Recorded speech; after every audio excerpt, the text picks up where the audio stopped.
It's a myth. I'll describe private equity for a minute. So the way a private equity fund works is you have a number of large institutional investors, 10 or 15, sometimes 20, putting in tens of millions, sometimes hundreds of millions of dollars into a fund. So it's a big pot of money. And the fund is run by investment banker types like myself. And so the fund is buying companies for the most part, and it's going to have a portfolio of, say, 5 or 10 companies.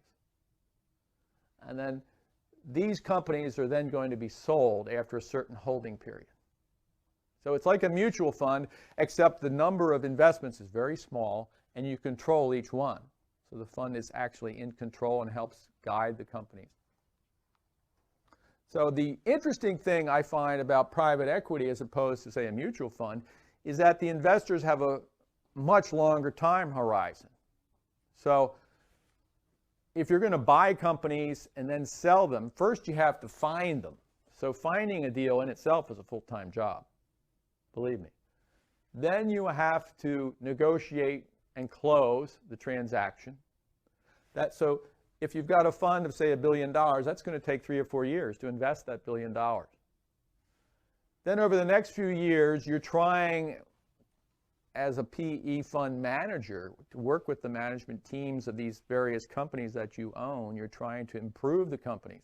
Much like if you buy a piece of real estate, you may say, well, I'm going to paint it, I'm going to put an addition on it, and then I'll flip it.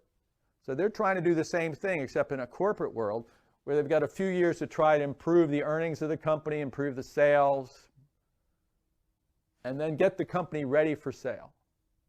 Get this company ready for sale and liquidation. So then they've got 3 or 4 years after the holding period to sell the companies.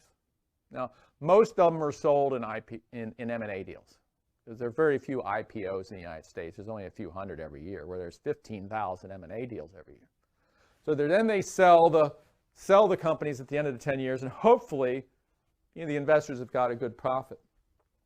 So if you look at it in sort of the narrow stock picking way, these managers are picking companies, almost like you might pick stocks in a portfolio. So they're very concentrated, but they're essentially picking stocks, except they're buying the whole company. So that's the private, sort of like the way they do it. Now,